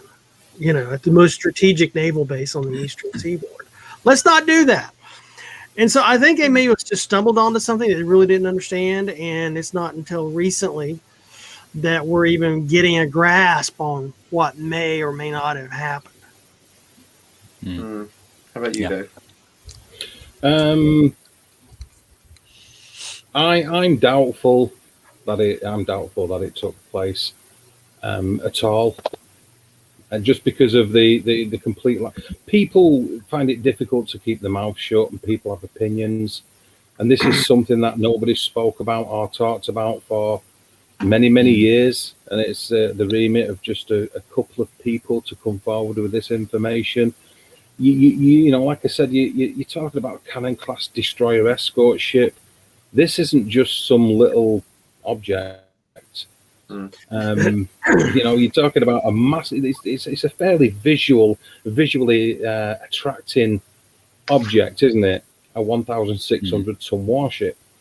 So I don't know. I find it that if it did happen, then I would have to agree with Stormy and Steve there that it would have been an accident if the tinfoil hat, because I'm going to answer you there, Chris, is touching your head or not, doesn't bear anything at all on it, because an antenna needs to be of resonant length relative to the frequency that you're either transmitting or receiving. So if it's not touching your head and there's a gap, the only way it can work is via inductance into your brain. So it would still need to be a radio uses tuned circuits, obviously inductors and capacitors that will oscillate at a certain frequency, which dependent upon which stage of the receiver and or transmitter that it is. So just willy-nilly knocking together a tinfoil hat isn't going to act as an antenna, because that antenna or that tinfoil hat would have to be physically or electromagnetically in tune with the frequency it's about to receive. So unless every single person on the face of the planet knows exactly how much tinfoil to use, then that piece of tinfoil is just going to act exactly like a Faraday cage. It doesn't, whether it touches it or not, it will block out RF coming in unless it's resonant. Yeah, the wire gaps the wire gaps for a Faraday cage, the gap has to be function to the wavelength. And if you have a solid plate, and it'd be better to be a copper hat instead of an aluminum foil, tin foil hat. Copper would be better for this. Aluminum. Then it blocks all radio frequencies. And the thing is, if you got one that mounts here, well, you can still get radio frequencies in through your jaw or whatever. The contact with the skin is not relevant. You can have a going back to Puharich again, when he lived at the Reynolds estate in North Carolina, Devotion, Will Reynolds built him a house. The whole house was a Faraday cage. There were just copper sheeting surround everything in the house. And it was, grounded, it was all connected to ground, electrical ground. And, he could monitor what was hitting the house, through his instrumentation there in his house. He was a crazy guy. But yeah, his whole house was a Faraday cage. Thought that was a bit. We're 14. Well, right. On the top of which, just the fact that your brain has electrical magnetic energy. Human beings generate DC electrical energy, small amounts of it. Our brainwave patterns and the frequencies at which they operate at, depending upon different conscious states, themselves would act as an antenna. So you still wouldn't need the tinfoil or copper foil hat. You could just directly attack the brain at the relevant frequencies you wish to manipulate. So you wouldn't need an antenna. The brain itself would serve as an antenna, just like a crystal does, with germanium crystals and so on, or galena. I'm going to say stupid now, but isn't exact size for that frequency? Isn't calcium also technically a metal? And calcium is a metal. Pretty good at actually. Isn't that why if you put your key up to your head and blip your car, you actually get better range because your body acts like an antenna? Is that right? Oh, well, you could. Well, yeah. Possible. You can actually build a microphone out of the surface of your skin. Yeah. Oh yeah. I mean, yeah. That's the future of phone technology, isn't it? They're talking about stuff that actually is like imprinted into the skin, and your body becomes the battery, your body becomes the antenna. Yeah, that's right. You become like a big, like a citrus or potato battery. Yeah. Yes, I am, Basil. Function for the electrolyte. But one thing, talking about the waves and what they can do to your body. Dave knows everything about radios. I am a ham radio operator. Yeah. KK4 MIA, great to meet you, Dave. Mike Zero Sierra Alpha Delta. I'll put that in my. Happy to meet you too, sir. Okay, so anyway, concerning the low-level frequency stuff that you can do to the body, Dr. Elizabeth Rauscher, back in the day when she was teaching college, she had this. She would show what they could do to half the class. So she would set up a transmitter in class, and she's okay. This side of the class is going to be exposed to this frequency. This side of the class won't. She flips this thing on, and everybody on the affected side of the class, everyone's jaw starts chattering. It's just. I mean, they're like skeletons. Their jaws are just snapping back. It was crazy. But yeah, it was. I mean, you get in low frequency, and you can have all sorts of crazy things going on anatomically. But that was the freakiest shit I have ever. I mean, yeah, it's. Damn. Just one question, guys. What does CQ mean? CQ on radios and stuff like that. CQ is basically you try to establish a contact. Yeah, so it comes from Morse. da di da di da da di da. It's Uh-huh. easier than saying I'm trying to get a contact, which would take you half an hour to rattle out your TQ instead. I always wondered on oh damn, what's the film? Oh God, I can't think.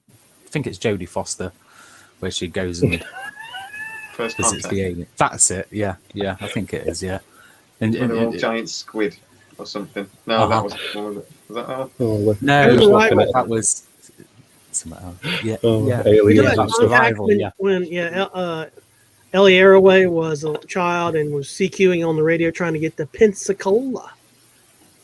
I think it was Contact. Carl Sagan. Contact. That's Okay. it. Thank you, Storm Bear. Yeah, Yeah. Contact. Close quarters. That'll do nicely. That aliens and stuff. Yeah. everyone's going contact. Contact. I forgot to look at the chat. Smartest viewers ever. Exactly. It's a weird film, isn't it? All these aliens come and they're all bloody squid or something. So, I mean, how have they got opposed? How did they build the spaceship? They're going to have opposable thumbs. You got So to I don't- worship I his don't quite understood that noodly film. appendage. Well, I mean, Earth-based octopus. I mean, you can they can seal themselves in a mason jar. They can Mhm. escape from a Yeah, mason. they are decent. They are. I mean, they are Strange creatures. like there's these lab videos that you can find on YouTube of all the strange things squid are doing or octopi are doing. Letting people out of their cage or getting into a tank with their mate or whatever. They are really great thinkers. And so when you have a tentacled monster 40 meters high, who knows what their brain case is like? Yeah, there you go. And I know their brains Oh, are yeah. unique as well. They don't actually have like a brain like us, or It's have gonna more like a distribute. very It's not advanced CNS rather than Yeah. amazing. I'll tell you what I think about the Philadelphia. Remember we were talking about time travel? Do you remember that? Time travel. We discussed that, I think, some time ago. Yeah, exactly. It was probably yesterday. I was hoping it ever Was it- did start. That with was the puns. tomorrow. Was that tomorrow?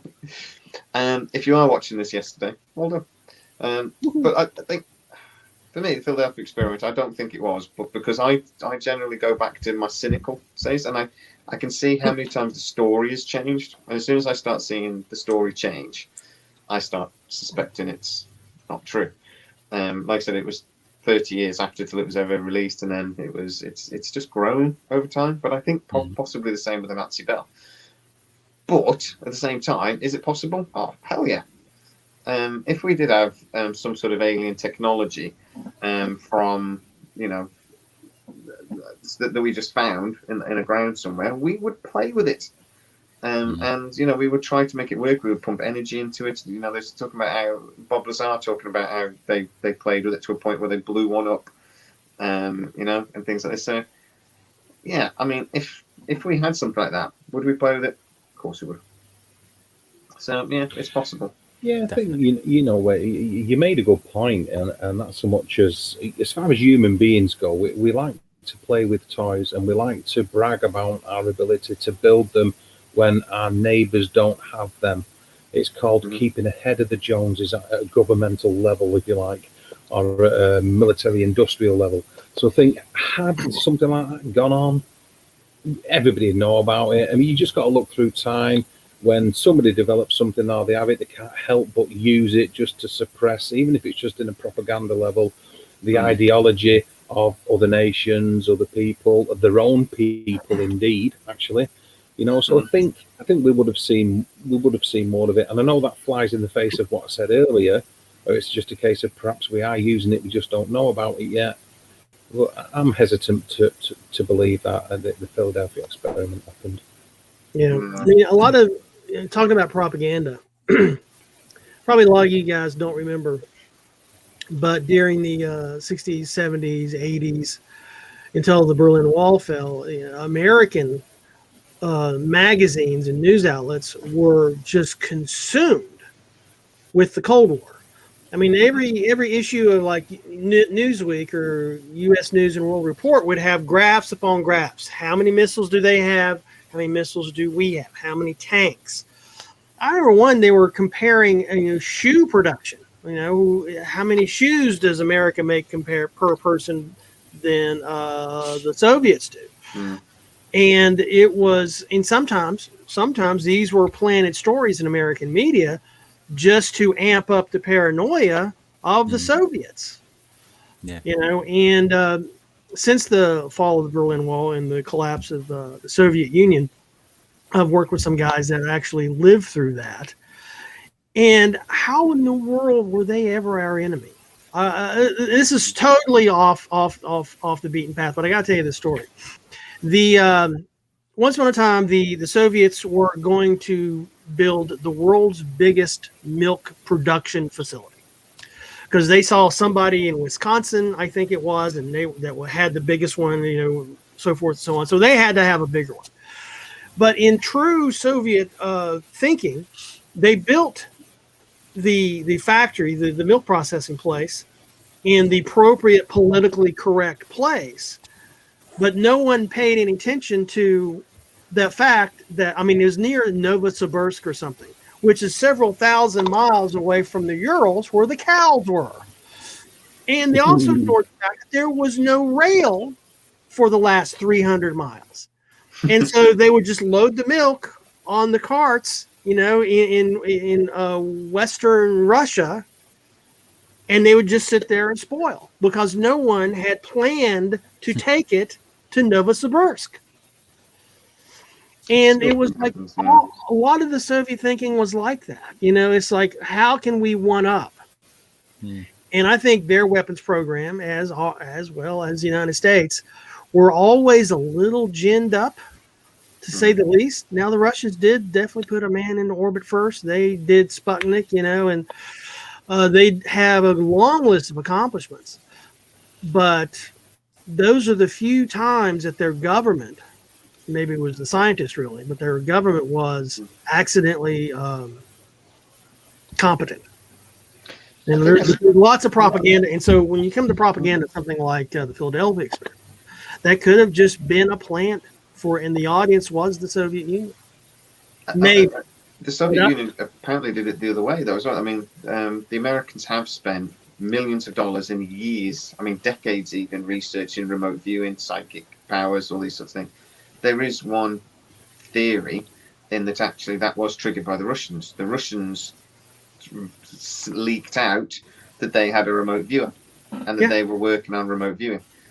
They didn't, but they just wanted to waste America's time as much as possible. And it worked because America spent the only thing that I would question about that is, though, America didn't just spend a couple of years and a few $1 million research and then go, well, it doesn't work. What a load of rubbish. They spent decades and billions. Yeah, which then makes me a little bit more hesitant to, even though my natural instinct is remote viewing is to roll my eyes. I'm a little bit hesitant then when you actually talk about, what about time to travel in the hot tub? That's a weirdly great movie. I've just been distracted by that advert because it's such a good film. The sequel, terrible. But yeah, there was so much paranoia between the Russians and the Americans. It really shaped 2 decades, at least. And there was so much psyops going on between them, propaganda and just trying to mess with each other. My favourite Cold War story, though, was the Americans got hold of a MiG-15, I think. Yeah. And they got hold of this. And then when they went to had a look at the radios, they went, oh my God, the Russians are still using old... vacuum tubes. Vacuum tubes, yeah. So, we're on, more advanced radios. And then how backwards the Russians are. And then somebody pointed out that in a nuclear war... And if this aircraft was hit by an EM pulse, the radio would still work, and the Americans wouldn't. Their transistors would burn out. So the Russians actually had done it on purpose because they were kind of at the time expecting a nuclear war. So they kept the old radio system. There's not a lot to that, no. No, you pump enough. Old wives' tale, is it? Yeah, you pump enough EM into any wire, and it's cooked. Yeah. You're dealing with thermionic valves. They're still relevant to a heat source and voltage. So they have a current grid. The anode that's still no, it's not going to work. Oh, yeah. Just having valves isn't going to work. Yeah, we're sorry. That's the idiotic. I've No, loved but- that story for 20 you know- years. And you just blown it for me. But the biggest one, and concerning the Soviets started the mind reading meme first, and America during Reagan, I mean the whole Star Wars thing, that Star Wars system was absolutely bollocks, and they were we knew it wasn't going to work, but by God, we spent billions on. We got other stuff out of it, but we had no intention of building this space net but that drove the Russians crazy. Yeah.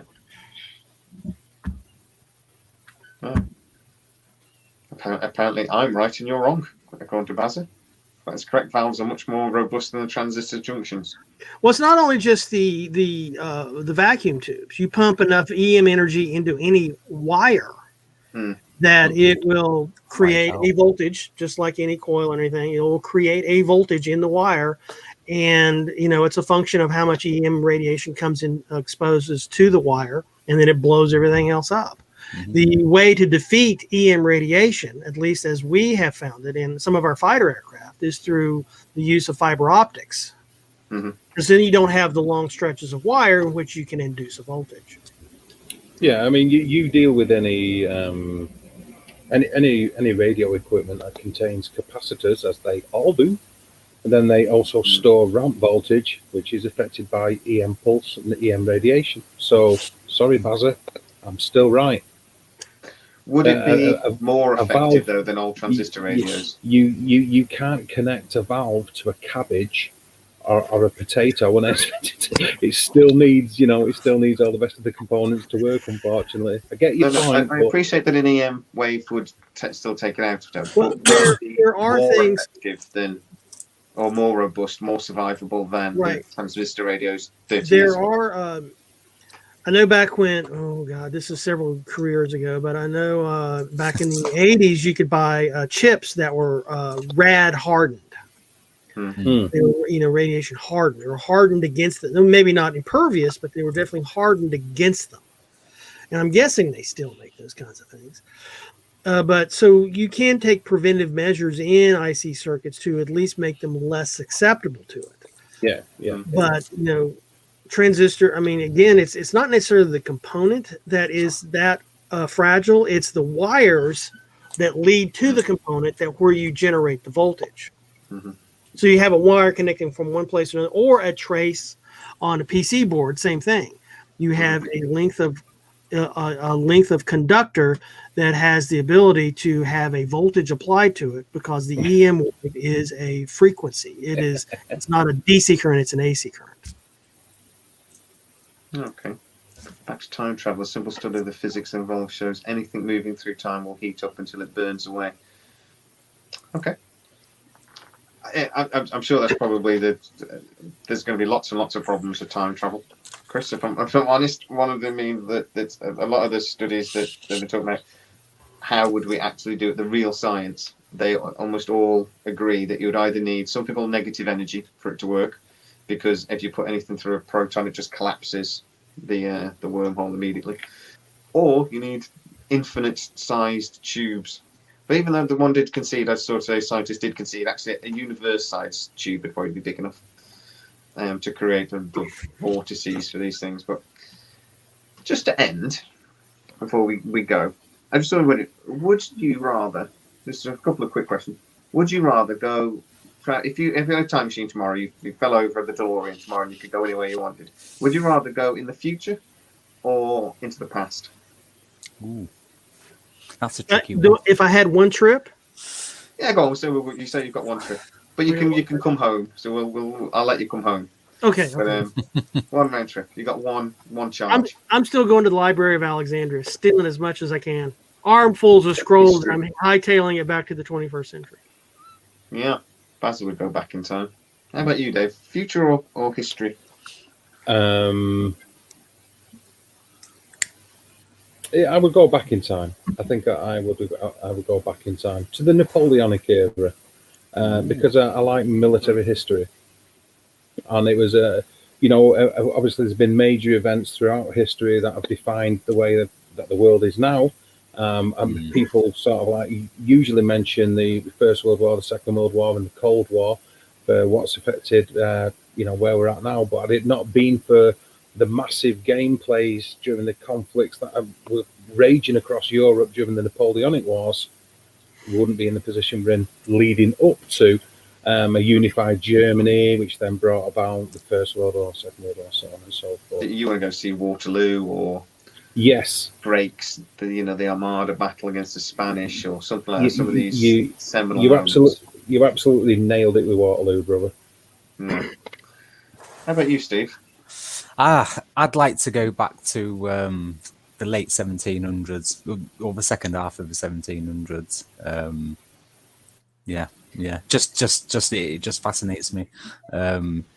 Just the building work, the architecture as well. Don't ship tea to the Americas. But I think going. Oh God! Sorry, just seen that on the screen. The big, it's like that's Big exactly Abba it. fan. I'm into Abba. That's it. Oh, That was the dirtiest laugh. Brilliant. That was such a dirty laugh. I love it. It just tickled me. That tickled me. Is that my hand? Yeah. I think I wouldn't want to go back in time in a million years. Oh yeah. I wouldn't want to go into the future. That might be good. I think. Just watch Jurassic Park, mate. I think it's possible. Time travel's possible. I don't know if anybody's heard of the Einstein-Rosen bridge, which is basically it's the all concept. Marvel movies. It's experimental quantum physics, which people know it as a wormhole, which, like I said before, in theory connects 2 points in the same reality. And Einstein connected a couple of different concepts together, actually, of quantum mechanics and classical field physics, with somebody saying if you look at basic physics, you need to come away from basic physics, actually, for it to make any sense anyway. But if you join the concepts of quantum mechanics and classical field physics, came up with a theory that space and time are a single thing, an interlinked entity, really.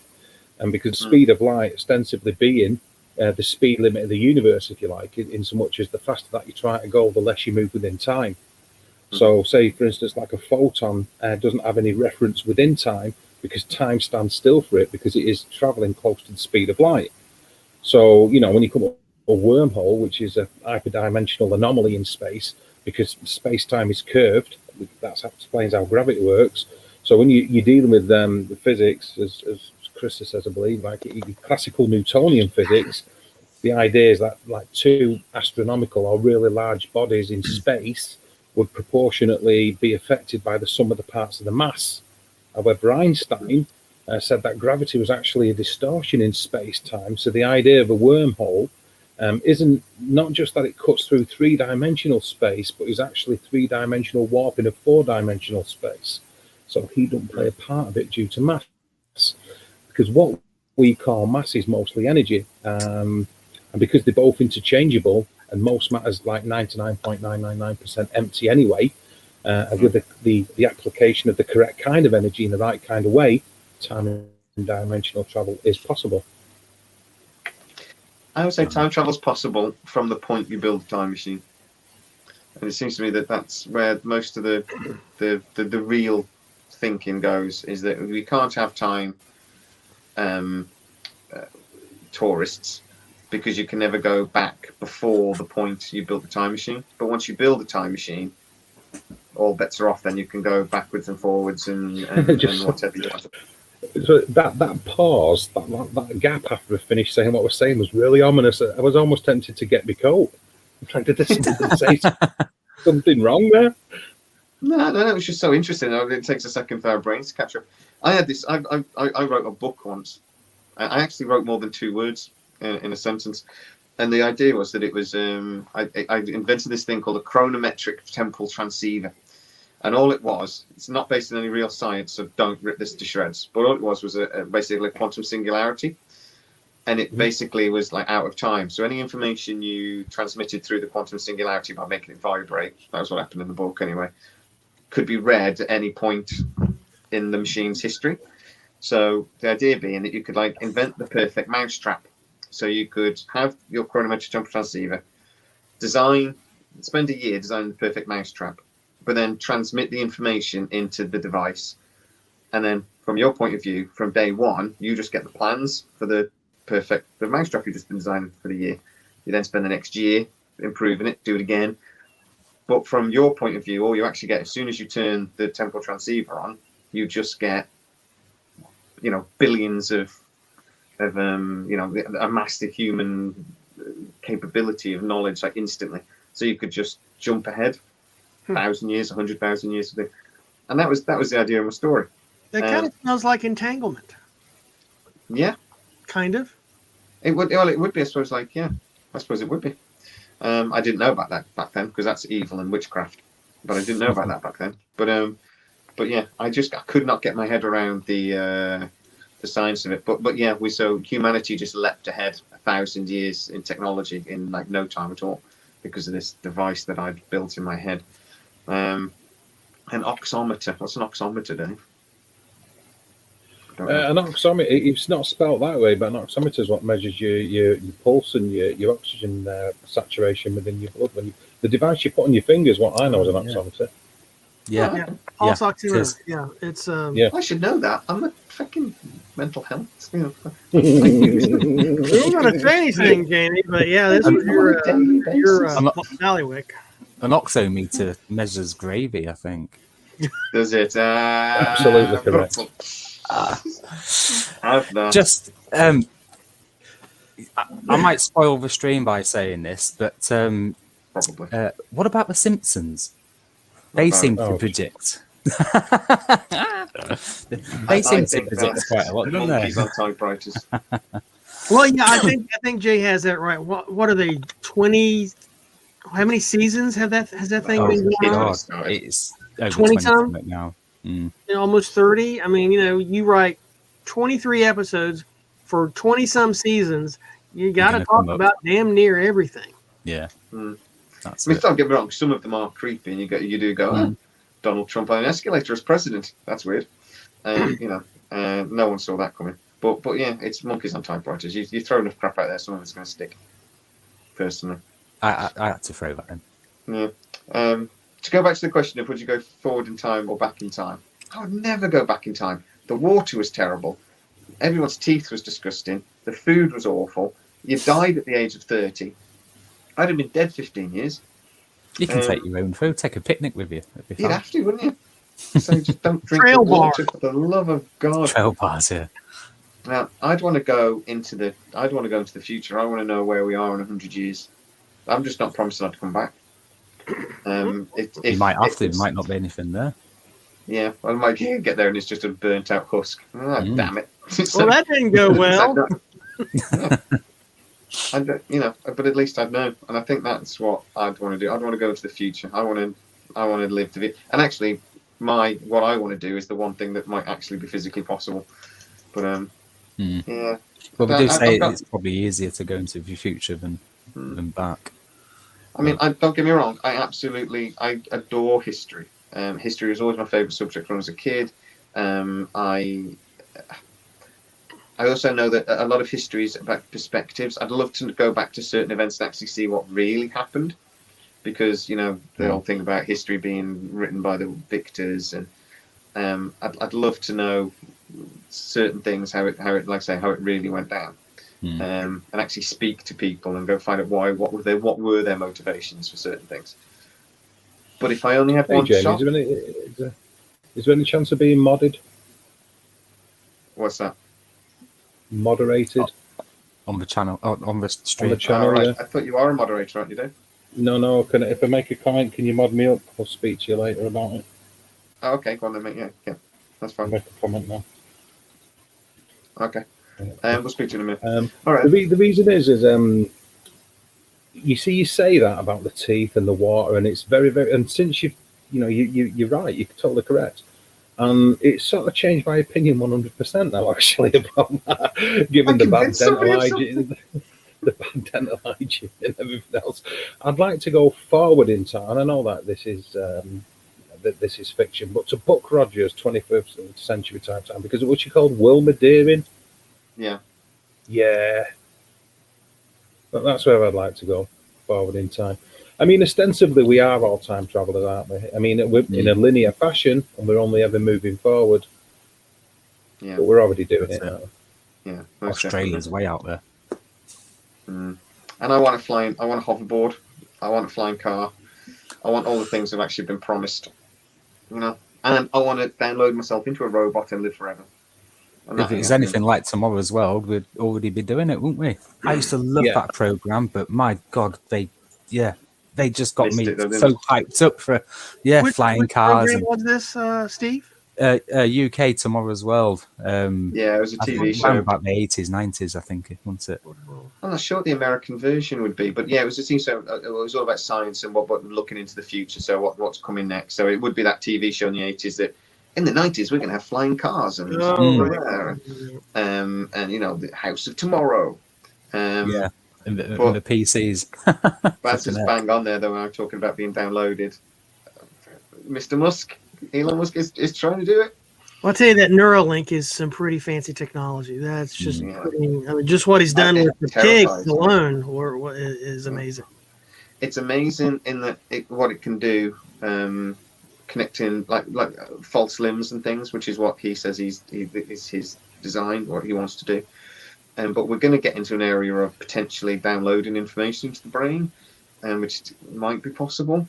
At the end of the day, if you can transmit information, we're looking at the Matrix type style of plugging in and just downloading. Here goes a new language. If that sort of thing's possible, and then how do you know what's in control if you're plugged into one of these things? Are you in control, or is the system in control? I think Well, that's- once you get into symbiosis, man, you can't answer that question. Exactly, and that's what's scary. But I think almost every piece of technology ever, the more amazing it is, the more terrifying it is, as well. If it's used in the wrong. Right. The reason it's terrifying is because we know what we do with it. You know, there'd be somebody out there. Oh, well, how can I do this? How can I really screw over people? That, you know, because that's who we are. You know, we find we have this great new gadget, airplanes. Let's attach bombs and guns to it. You know. Yeah. Yeah. No, that's right. it's terrifying, isn't it? That's the truth of humanity. Everything we do. Look at like bioengineering, nanotechnology, so on and so on. The amazing things we can do with that technology, and the terrifying things we can do with that technology. Yeah. It's just anyway. Right, guys. Okay. Thank you very much for Very a welcome. lovely evening. Great to meet you, It's been a Stormy. fascinating Great to meet conversation. you, Steve. Great to meet you, Dave. Yeah, you too, brother. It's been another emotional one. So Group Dave, hug. a big virtual hug. Any ideas what we're doing next week, Dave, on Mystery Machine? Yeah, I've got a couple of ideas. Are you going to leave us on the? Well, only for a short while, but I have got. There's so many that I want to do that it's starting to get ridiculous now. They're bubbling out of my ears with them because there are so many, and I'm sort of like torn between doing ones where people have heard of them and can be more interactive in the side chat, or really start to whack in some out there, like not so well known ones. Because I kind of like the interaction with the side chat. I like the way that people can get involved when they've heard of it.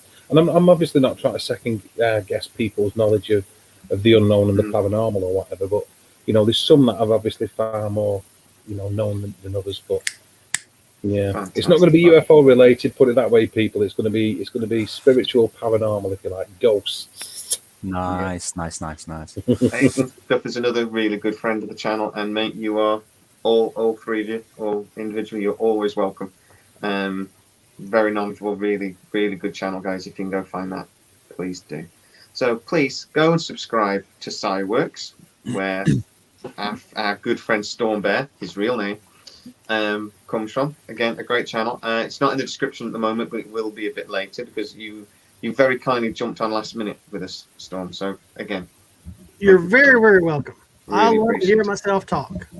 and we love hearing you talk, even if you can't say aluminium properly. And sorry. Ooh. Put that Dave, one on the sidewalk. thank you. I'm going to start referring to it as an atomic number. Screw you guys.